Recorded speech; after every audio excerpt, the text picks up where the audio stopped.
Okay, we are on chapter 18, Chase Ambrose. It is the finding of the court that the three juveniles, Chase Matthew Ambrose, Aaron Joshua Hakamian, and Stephen Beresford Bratsky, acted recklessly and with malice, not merely destroying property, but creating chaotic circumstances that could have endangered the public safety. Further, this is not an isolated incident. It is part of a pattern of intimidation and misbehavior toward others. Therefore, it is this court's decision that the aforementioned juveniles perform community service until such time as their caseworker concludes that their destructive behavior has been corrected. Hi, Chase. When the hand grasps my shoulder, I practically jump out of my skin, scaring poor Brendan halfway back to the breakfast line in the cafeteria. My head has been spinning all morning. Dad asked for my birth certificate so he could set up the appointment with Dr. Nayugan. I finally found it in Mom's desk. But that's not all I found. I also stumbled on a copy of the court papers sentencing Aaron, Bear, and me to community service.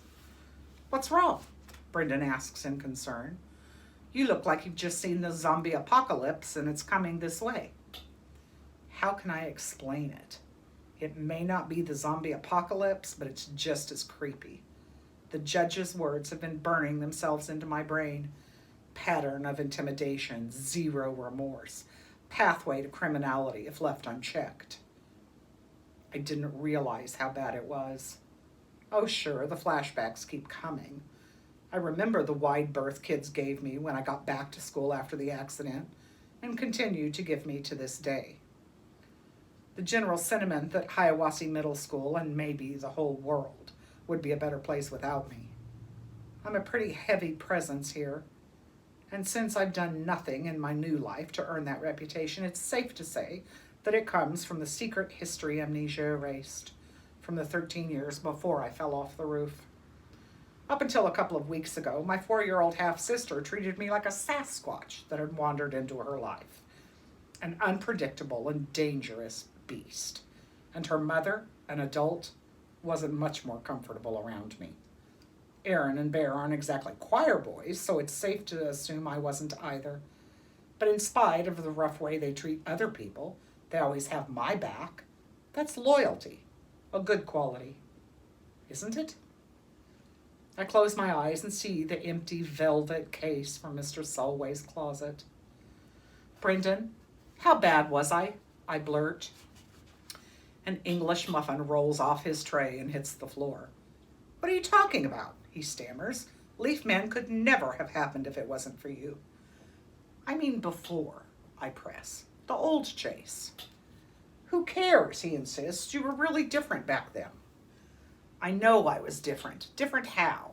Did I ever do anything to you? After a long silence, Brendan runs a finger across his right eyebrow. When I look close, I realize there's a scar there, partly hidden, about half an inch long. My heart leaps into my throat. I did that? I was leaning over the drinking fountain. You came by and shoved me in the back of the head. 3 stitches. Brendan. My voice is husky. I'm so sorry. You know the worst part, he goes on? You just kept walking. You never even bothered to turn around. No follow-up. That's how nothing it was. That's how nothing I was. I can't speak. I think of Aaron and Bear, our loyalty. It kind of doesn't seem as mean as much as I thought it did. Anyway, Brendan tells me, like I said, you're different now. I'll catch you later in video club. I watch him walk away. I don't know what I'm so broken up about. I haven't learned anything new today, not really. The stuff in the court document, old news. I smell it in every corner of this school. And even if I needed confirmation, it's right there in Joel Weber's eyes. Fear. Real fear. It hits me that no matter how different I am, no matter how much the video club accepts me, or even Shoshana does, I'll never be able to erase the Chase Ambrose who could strike terror in an innocent kid's heart. Aaron, Bear, and I must have been no strangers to that look when we were turning Joel's life upside down. I guess having the power to torture another person made us feel like big men, especially when we picked somebody smaller and weaker who was into music instead of sports. And believe it or not, right now, I'm more scared of Joel than he ever was of me. Because if I see that fear in his face again, I don't know if I can handle it. In spite of all that, Shoshana and I are getting along better every day. She doesn't hold it against me that her brother thinks I'm the devil. Maybe the turning point was when we were in heaven on ice together, and she didn't feel the need to dump a giant sundae on my head. The important thing is, we're good. She's promoted me to full co-creator of our video project on Mr. Solway, which is well into the editing stage. It's coming out fantastic. Editing has been tough since we have so much great footage. It's practically painful to decide what to cut. We even argue about it sometimes and try to change each other's minds. It's a real partnership. Although we're done shooting, we still visit Mr. Solway a lot. On the way, Shoshana stops at her house to back up our project on her computer. She's really paranoid that the school network will crash and we'll lose our edited footage, so she's constantly saving everything on a memory stick. It goes without saying that I'm not allowed into the Weber home. We don't actually talk about it. It's just understood that I wait outside until she runs in to do the data transfer. One afternoon, I'm standing there, hoping Shoshana's mom doesn't glance out the window and turn the sprinklers on me, when I hear music coming from the house. It's piano, and I realize this must be Joel, Hiawatha's musical prodigy. Obviously, it isn't the first time I've heard him play. Aaron, Bear, and I were in the auditorium to watch our firecrackers go off, so we must have experienced at least a little of his music. But it's my first time in this new life. He's amazing, and not just because he plays fast without making mistakes. The notes flow like a river, speeding up, slowing down, changing in tone and texture. It's almost as if the piano is singing. I wish I knew more about music so I could really appreciate it. I'm crossing the lawn almost without realizing I'm putting one foot in front of the other. I'm following the sound, which seems to be coming from a side window. Before I know it, I'm at the bushes peering inside. There's Joel, seated at a baby grand, lost in his performance. I'm almost overcome with shame. We took this kid's talent and made him a target because of it. When the attack comes, I'm totally caught off guard. A supernova of blonde fur launches itself at me, clamping its paws around my leg and burying its teeth in the denim of my jeans. With a cry of shock, I stagger back, toppling into a large barberry bush. As I go down, my face and arms are ripped to shreds by the stiff wooden branches and tiny thorns. The dog is smart enough to jump off before I hit the bush. It stands at the edge of the flower bed, yapping at me. The music stops and Joel appears in the window. When he spots me lying in the hedge, his eyes are widened in shock. "It's not what you think," I blurt, even though the window is closed and he probably can't hear me. To Joel, this must look like his former tormentor is at it again, stalking him in his own home. How could I be so stupid? I try to get up out of the hedge, but every time I move, I get scratched and tangled even more. Plus, that agitates the dog, who starts howling. A moment later, Mrs. Weber marches across the lawn, tossing over her shoulder. "You must be mistaken, Joel. There's no way Chase Ambrose." She spies me then and falls silent. Joel is next. "See, I told you, it's him." I try to explain. "I'm just waiting for Shoshana. We're going to visit Mr. Solway." "And that's a reason to skulk around in our bushes?" Mrs. Weber demands icily. Technically, I'm doing more bleeding than skulking, but I just say, "I heard the music, and then the dog." "Mom!" Shoshana's voice. "What's going on?" Shoshana backs up my story, which, according to Mrs. Weber, is the only reason they're not calling the cops. The two of them dragged me out of the hedge, which is even more painful than going in was. "Good dog, Mitzi," is Joel's comment. I turned to Mrs. Weber.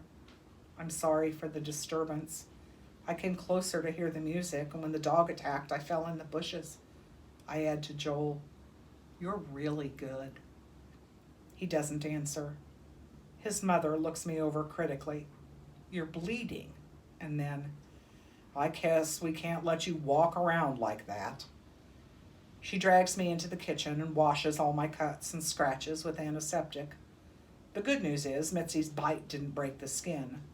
The bad news is every thorn and branch did.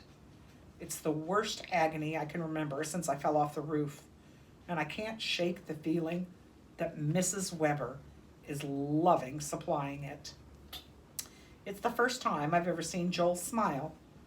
Even Shoshana is grinning a little, although she tries to disguise it as sympathy. I don't know what's worse, the pain or the reason they're enjoying watching me suffer. The next time I'm outside the Weber house waiting for Shoshana to back up our work, I keep my distance. Joel's playing the piano again. I hear it, and I can actually see him at the keys through the side window. He glances up, spots me, and gets to his feet. I'm thinking, oh man, I'm in trouble now. He's going to sick the dog on me again. Or worse, his mom. Then he does the last thing I ever expected. He reaches over, opens the window, and goes back to practicing. If I didn't know better, I'd swear he wants me to listen. At school, lunch is turning into the most stressful part of my day. I've been alternating my cafeteria time. One day at the football table with Aaron, Bear, and the Hurricanes, and the next day across the lunchroom with the video club. I take a lot of flack from the team, who can't understand me hanging out with Dork Nation. I realize the players joke around a lot, but it's starting to sound less and less like joking. Even when I'm with the video club, it's awkward because Joel's there. We're not friends, but we both run with the same crowd. Usually I sit at one end of the table and Joel sits on the opposite side. One day, though, he comes late, and the only seat left is right next to me. At first, I think he's going to bolt for the far end of the cafeteria to make a statement that he'd rather eat in another zip code than sit beside me. And he does hesitate a little. Eventually, he gives in and sets his tray down next to mine. Everybody else is looking at us like there's about to be a major war, but nothing happens. Still, a couple of days later, the others make sure there's a spot for Joel, nice and far from me. None of this escapes the watchful attention of Aaron and Bear. I get that you hang out with the video dweebs now, Aaron tells me, but him, Joel Weber, it's thanks to him that we got put on community service. Yeah, and we never did anything to him, I retort sarcastically. Okay, fine, says Bear. But how were we supposed to know he was going to go crying to Mama? We booby-trapped his piano in an auditorium full of people, I bark. I think his mommy would have noticed without him ratting on us. All right, you made your point, Aaron soothes. It wasn't the nicest thing to do, and we're paying the price for it, aren't we? It's over, forget it. And why Joel, huh? I go on. I know you think all the kids at this school who don't play football are either dweebs, wimps, or losers. But how's he different from everybody else? Because he's small? Because he's talented? Bear explodes. Why don't you ask yourself? You're the one who picked him. You used to be a fun guy, or did you forget that too? We did what we did because it was fun. And the more Weber lost his mind, the funner it was. Especially to you. Did it feel great when we heard he was going to that other school? No. But by then we were headed for the Graybeard Motel. So who cared where they sent him? I can feel the color draining from my face. That might be the closest I'll ever get to understanding how my brain worked before the accident. I may not like me, but it's me. That afternoon, Shoshana and I finished the final edit on our entry for the contest. We've titled it, Warrior. Neither of us can wait to play it for Mr. Solway, but we make the usual stop at the Weber home for Shoshana to back up her work. Like always, I wait on the lawn while Shoshana heads into the house. She pauses in the doorway and tosses a look over her shoulder. Aren't you coming? A million questions whirl through my head. Did I hear right? Is she kidding? Will her mom kill me? Her brother? Her dog? Yet somehow, I know that if I ask any of them, I'll spoil it, and the opportunity will be lost forever. So I follow her into the house. Mrs. Weber sees me first. She stares at me for a second and then goes back to the book she's reading. In the living room, Joel is at the piano as usual. He glances up at me and the music comes to a momentary halt. He takes a long, hard look and then goes back to his concerto. I'm not sure why, but I feel an odd surge of emotion and have to swallow hard a couple of times. Even Mitzi wags her tail. Chapter 19, Bear Bratsky. When the announcement comes that there's an assembly, we're all psyched. Why wouldn't we be? It's like a get-out-of-jail-free card for a whole morning of classes. What's the assembly about? Who knows? Who cares? In the auditorium, the big screen is set up. That means they'll be turning the lights out. The perfect chance to catch a nap for a guy who was playing video games until 3 last night. Aaron is way ahead of me. He drapes himself into his seat, his legs dangling over the back of the chair in front of him, his arms spread out wide. I fight my way in beside him and we wrestle for position. Hey! Exclaims the loser in the row ahead of us, the one with Aaron's size 14 construction boot hanging over his shoulders. But when he sees who he's talking to, he gets real quiet real fast. He and his friends wander off looking for someplace else to sit. I flake out next to Aaron. Wake me up when it's over, he mumbles, already half asleep. You're the one who's going to be waking me up, I retort, and we exchange a few rabbit punches before settling in for the big snooze fest. Then comes the surprise. The whole purpose of this assembly is so we can congratulate Chase Ambrose and Shoshana Weber for the amazing video they made for some stupid contest or other. That's all I need, to watch the principal and the teachers lining up to worship the kid who used to be just a guy like me until he fell on his head and suddenly became smart. It gets worse. We're not just going to worship the videos, we're going to watch it. All 40 minutes of it. Well, forget sleeping now. I'm too ticked off.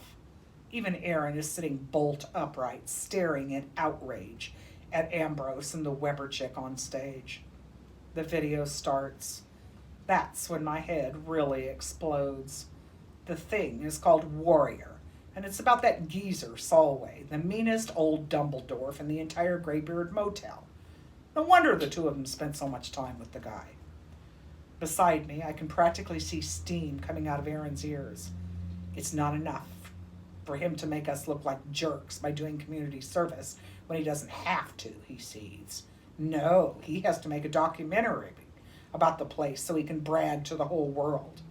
And with Shoshana Weber, from that same family that got us put on community service in the first place. And I thought that guy was my friend. But Solway, I demand, what's up with that? Yeah, he agrees. A whole museum full of ancient fossils, and they have to pick the nasty old crab who complains to the nurses if his cookie is off center on the plate. That's not what I mean, and you know it, I hiss. Why him, huh? Not just any old Dumbledore Solway. No way that's a coincidence. Chase doesn't know anything about that, Aaron reminds me. He's got amnesia. If he's got amnesia, I put in darkly. Sounds a little convenient to me. Well, he's got amnesia enough to forget that he's our boy, Aaron says bitterly. I nod. He used to play football, now he doesn't. He says he's coming back, but I think he's just stringing us along. He's partnered up with a Weber, and he's even getting buddy-buddy with Joel Weber. He's making it impossible to get along with him. He acts like he's changed, but he's really just cutting us out. On the screen, there's a close-up photo of a gleaming Medal of Honor. In the voiceover, Shoshana explains that this isn't the actual medal Mr. Solway received. Mr. Wonderful Solway isn't just a hero, he's modest too. He never wore the dumb thing because he didn't want people to feel bad that they don't have one. And over the years, he forgot where he put it. Yeah, right, I mutter. Shh, Aaron hisses. When it's finally over, Ambrose and the Weber chick get a 5-minute standing ovation. That burns me up, since I know for a fact that the other kids were just as bored as I was. They bring the whole video club up there because they helped. Mrs. DeLeo reads out a letter from the head of the Graybeard Motel thanking the filmmakers for their awesomeness and the school for having such wonderful students. Puke. Aaron and I are sentenced to go to the place 3 days a week until we're practically old enough to check in there. And what do we get for it? Yelled at, that's what. By nurses and Dumbledores. Both. And Chase, who's worse than us, gets a love letter from the director. I've never been so happy to get back to a classroom. We can't just do nothing about this, I plead to Aaron as he takes the desk next to me. He's walking all over us, and we're letting him. For the very first time, he doesn't look at me like I'm crazy. I've got an idea how we can jog his memory. You know, remind him who his real friends are. Chapter 20, Brenda and Espinoza. Leaf Man wasn't the hit I was hoping for, even though it got a lot of YouTube views. For something to go viral, it has to reach a kind of critical mass where suddenly everybody is talking about it. Poor Leaf Man didn't have enough legs for that. The bummer is, as great as it was, Leaf Man set me back big time with Kimberly.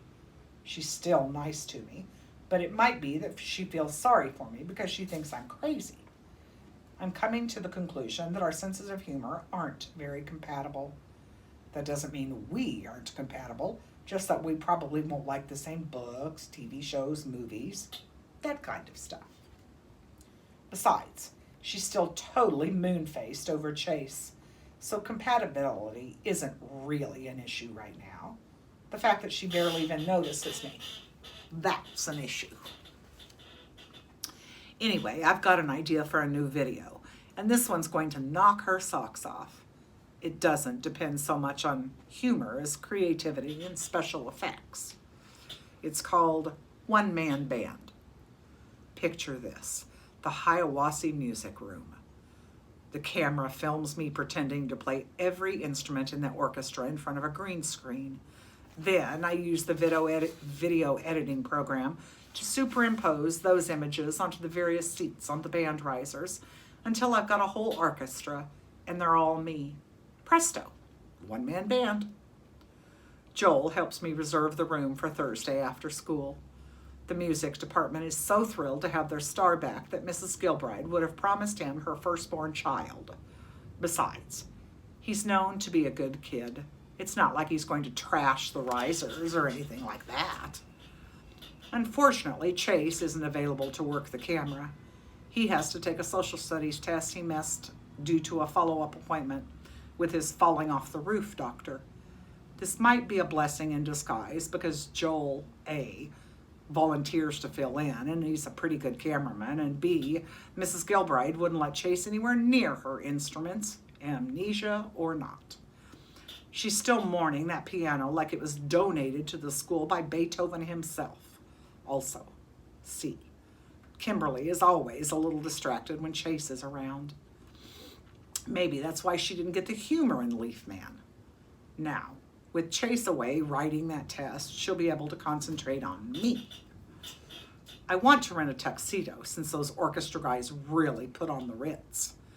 My mom won't spring for it though, so I do the best I can. I take the light gray suit I wore to this kid's bar mitzvah and paint it with shoe polish. My white shirt has a bit of a stripe in it, but I'm pretty sure it won't show up on camera. There'll be a lot of me, but luckily we'll all be pretty small. I borrow a bow tie from my dad to make the whole ensemble more tux-like. When I come out of the bathroom all dressed up on Thursday, Kimberly wrinkles her nose. A very cute look, by the way. Dude, you stink. What did you do? Take a bath in magic marker? It's shoe polish, I explain. It's not for me, it's my clothes. I had to improvise the formal wear. Why can't you wear normal clothes? Because an orchestra dress is fancy. But you're not in an orchestra. Well, if she doesn't pay any attention to me, it shouldn't come as a surprise that she doesn't read my texts either. On the way to the music room, I get her up to speed on one-man band. Her comment is, "You're dripping black gunk on the floor." Really? Uh-oh. There's a trail of shoe polish splatters all the way down the hallway. Too late to worry about that now. Once the video is in the can, I'll do my best to clean up after myself. I think rubbing alcohol works on that stuff. Or maybe nail polish remover. Joel is waiting for us inside the music room. He's already put up the video club's green screen and set out all the instruments we're going to need. The flip cam is mounted atop a tripod. Another reason why we didn't need Chase's steady hand. Joel's got some extra lights plugged in with a spaghetti of power cords. We're ready to roll. For music, I've chosen a full orchestra's version of For He's a Jolly Good Fellow, performed furiously in triple time. I'll add that in during the editing stage, but I play it on my phone during filming, so I'll have the timing right while I'm doing my thing with the instruments. It's not such a big deal with the small stuff, trumpet, clarinet, sax, flute, piccolo, but for the violin and the string family, it's important that my bow should be moving to the right tempo. That goes double for the trombone, the kettle drums, and especially the cymbals. If I go crash, then there'd better be a real crash.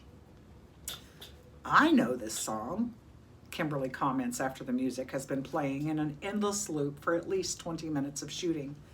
How come you pick such a lousy song? We're in the home stretch. Bassoon, French horn, and tuba. The tuba is last. I stare at it.